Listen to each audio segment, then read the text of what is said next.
नमस्कार बच्चों, मैं संजीत और आज के इस क्लास में मैं बात करूंगा क्लास 10 की ज्योग्राफी के फर्स्ट चैप्टर संसाधन एवं विकास के बारे में, है ना। तो चलिए बच्चों चैप्टर को शुरू करते हैं। और मैं एक बार फिर से आप लोगों को बतला दूं कि ये आपके टर्म 1 के एग्ज़ाम के लिए ये काफ़ी हेल्पफुल होने वाला है। मैं इस पूरे चैप्टर को इस तरह से कवर करने की कोशिश किया हूं ताकि आपका एग्ज़ाम में एक भी क्वेश्चन इससे बाहर ना आ सके। ये तो मेरा प्रयास रहा है, अब देखते हैं कि वो कितना सफल हो पाता है ना। तो चलिए फटाफट क्वेश्चन पे आते हैं कि उत्पत्ति के आधार पर संसाधन जो है वो कितने प्रकार के होते हैं, है ना। यानी उत्पत्ति के आधार पर संसाधन कितने प्रकार के होते हैं, तो आप पढ़े होंगे बिल्कुल। ये 2 प्रकार के होते हैं, सही सोच रहे हैं। पहला प्रकार है जैव और दूसरा है अजैव, है ना, बायोटिक और अबायोटिक। ठीक है। क्वेश्चन नंबर 2, समाप्यता के आधार पे मतलब समाप्ति के आधार पे संसाधन कितने प्रकार के होते हैं, तो ये भी 2 प्रकार के होते हैं। पहला कौन, नवीकरणीय, और दूसरा कौन सा प्रकार हो जाएगा, अनवीकरणीय, है ना। ये समाप्ति के आधार पे संसाधन 2 प्रकार के। ठीक है। उत्पत्ति के आधार पे भी संसाधन कितने प्रकार के, तो 2 प्रकार के। चलिए क्वेश्चन नंबर 3 की ओर देखते हैं।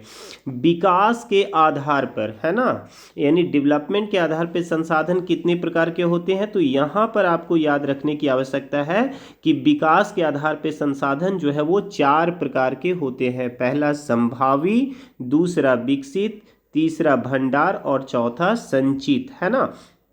देखिए बच्चों, ये संसाधन के विभिन्न जो प्रकार टॉपिक है, इस टॉपिक से एक सवाल आपके एग्जाम में आना ही आना है। जो विभिन्न प्रकार से संसाधनों को बांटा गया है ना, इससे एक सवाल आपके एग्जाम में बिल्कुल छपा हुआ है। आप बिल्कुल आश्वस्त रहिए। इसलिए आप ज़्यादा से ज़्यादा इसको देखिए और अपने दोस्तों के बीच में भी शेयर कीजिए ताकि आपके सारे साथी जो है वो इस वीडियो से लाभान्वित हो सके। और वीडियो अच्छा लगे तो आप लोग कमेंट करना बिल्कुल ना भूले, और लाइक करने में तो कुछ जाता ही नहीं है, बस वीडियो को देखते देखते लाइक बटन को दबा दीजिए।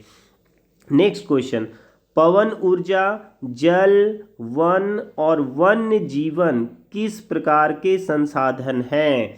बहुत फैक्चुअल क्वेश्चन है बच्चों। पवन ऊर्जा याद रखिए, जल, वन एवं वन्य जीवन किस प्रकार के संसाधन हैं। तो यदि आपका कॉन्सेप्ट है तो आप बिल्कुल समझ सकते हो कि इन सभी चीज़ों की एक निश्चित समय के बाद दोबारा प्राप्त किया जा सकता है। इसलिए ये कैसा रिसोर्सेस होगा, रिन्यूएबल रिसोर्सेस, यानी कि नवीकरणीय संसाधन होगा। ठीक है। नेक्स्ट क्वेश्चन, धातु किस प्रकार का संसाधन है। मैं यहाँ पे धातु शब्द का सीधा प्रयोग किया हूँ। आप विज्ञान बिल्कुल पढ़ते हैं और धातु का कौन कौन सा उदाहरण होता है उन चीज़ों को भी याद रखिएगा, क्योंकि हो सकता है कि एग्जाम में धातु के जगह पर आपसे पूछ दे कि लोहा किस प्रकार का संसाधन है। परीक्षा में पूछ सकता है तांबा किस प्रकार का संसाधन है। तो ये सभी जो है वो कहीं ना कहीं एक धातु है। इसलिए मैं यहाँ पे धातु शब्द का सीधा प्रयोग किया हूँ, है ना, कि धातु किस प्रकार का संसाधन है, पुनः चक्रीय और नवीकरणीय संसाधन है।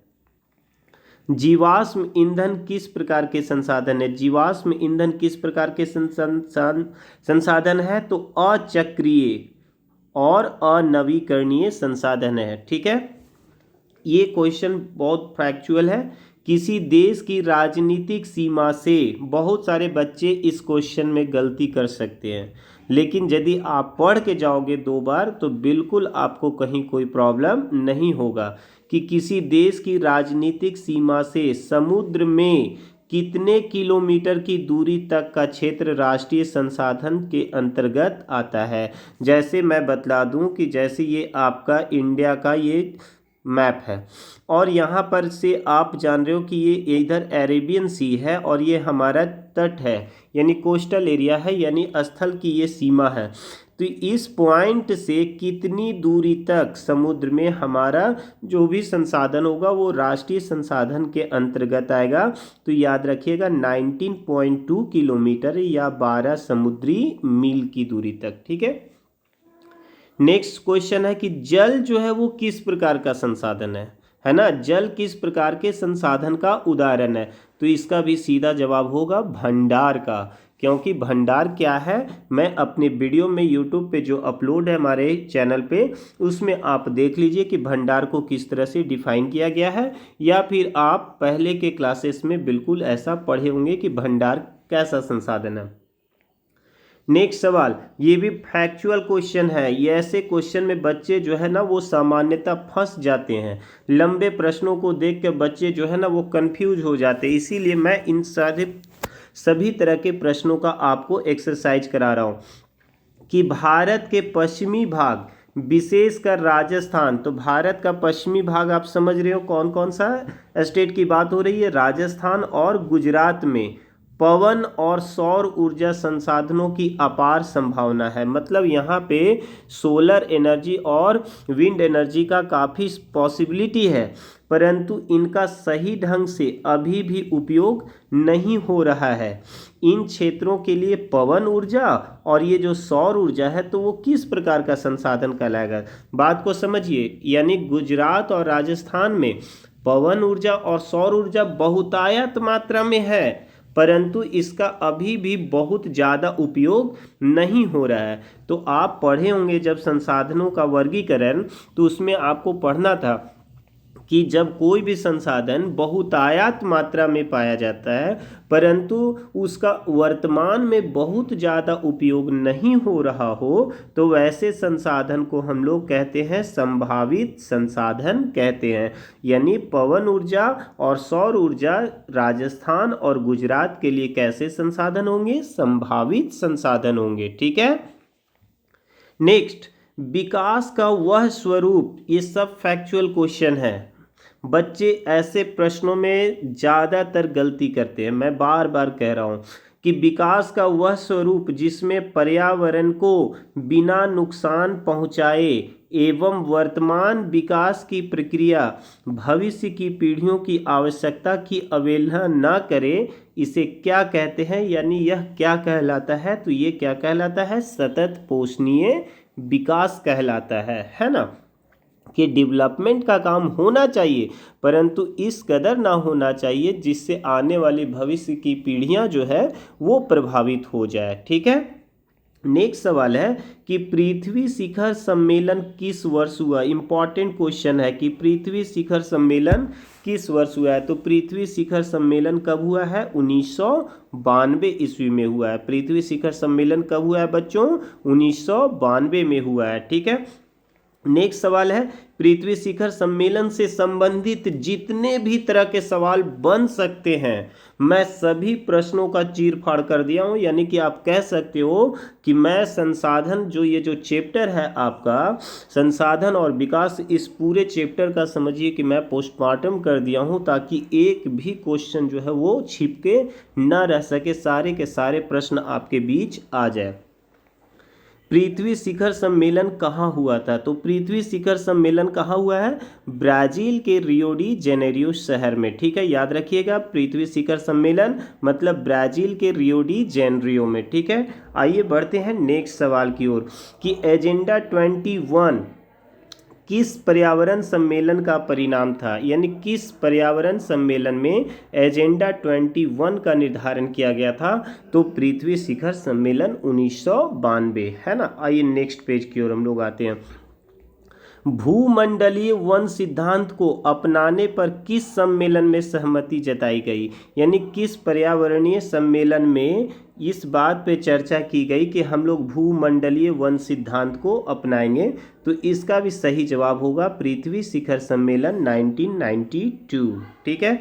ये भी बहुत छोटा लेकिन अच्छा क्वेश्चन है कि भारत का शीत मरुस्थल कौन है। बच्चे जानते हैं कि मरुस्थल मतलब सीधा राजस्थान, और ये सवाल भी आपके बिल्कुल NCERT बुक का ही है। मैं आपको बार बार आश्वस्त कर रहा हूँ कि अभी जो मेरा सीरीज आ रहा है ऑब्जेक्टिव को लेकर, आपके एग्जाम को लेकर, इसमें एक भी क्वेश्चंस मैं आउट ऑफ सिलेबस नहीं बना रहा हूँ। हालांकि मेरे जो वीडियो बनते हैं उसमें मैं बहुत डीप तक आप लोगों को नॉलेज देने की कोशिश करता हूँ, परंतु अभी जो मैं क्वेश्चंस बना रहा हूँ वो बिल्कुल आपके NCERT बुक का पॉइंट टू पॉइंट है ना। तो भारत का शीत मरुस्थल कौन है? तो लद्दाख को कहा जाता है। ठीक है, ये स्टेटमेंट काफ़ी इम्पॉर्टेंट है आपके लिए, बहुत बहुत इम्पॉर्टेंट है कि हमारे पास हर व्यक्ति की आवश्यकता पूर्ति के लिए बहुत कुछ है, लेकिन किसी के लालच की संतुष्टि के लिए नहीं। अर्थात हमारे पास पेट भरने के लिए तो बहुत है, लेकिन पेटी भरने के लिए नहीं। यह प्रसिद्ध कथन किनका है? तो यह प्रसिद्ध कथन जो है वो महात्मा गांधी जी का था, है ना। ये क्वेश्चन जो अगला है आपको लगेगा कि ये तो सर पक्का बुक का नहीं है ना, लेकिन आप यदि बुक को अच्छे से पढ़े होंगे तो आपको पता होगा कि ये सवाल भी आपके बुक का है कि small is beautiful, small is beautiful किनकी रचना है? तो ये सुमेशर की रचना है। ठीक है, स्मॉल इज़ ब्यूटीफुल के राइटर कौन है? तो सुमेशर है। यदि बच्चों आपको भी एनसीईआरटी बुक में ये सवाल मिल जाता है, यानी ये टॉपिक मिल जाता है लिखा हुआ है स्मॉल इज ब्यूटीफुल, तो आप लोग बिल्कुल कमेंट करके लिखिएगा कि yes sir, yes sir I got it. आपको रिस्पॉन्स में लिखना है yes sir I got it. ठीक है, देखता हूँ कितने बच्चे बुक को गहन अध्ययन करते हैं। ठीक है, भारत के कितने प्रतिशत भाग पर मैदान है? यानी भारत के अब भौगोलिक क्षेत्र पर हम लोग आते हैं और हर एक टॉपिक को टच करेंगे, बशर्ते आपको पैसेंस रखना होगा। समझ गए ना, थोड़ा सा पैसेंस रखना होगा ताकि आपसे एक भी सवाल एग्जाम में नहीं छूटे। मैं इस तरह की कोशिश कर रहा हूँ। आपको भी समझना होगा कि सर यदि हमारे लिए मेहनत करें तो आपको तो सिर्फ मेहनत करके कुछ समय देकर आपको वीडियो को वॉच करना है। भारत के कितने प्रतिशत भाग पर मैदान है? तो 43% भाग पे भारत का मैदान है। नेक्स्ट है, भारत के कुल क्षेत्रफल का कितना प्रतिशत भाग पठारी क्षेत्र है? जैसे हम लोगों ने देखा ना कि 43% भाग पे तो मैदान है, लेकिन पठारी क्षेत्र का परसेंटेज कितना है? तो 27। आप लोग बुक में देखिएगा, इस तरह का आपका एक चार्ट बनाया हुआ है। ये डाटा वहीं से मैं उठा के क्वेश्चन क्रिएट किया हूँ।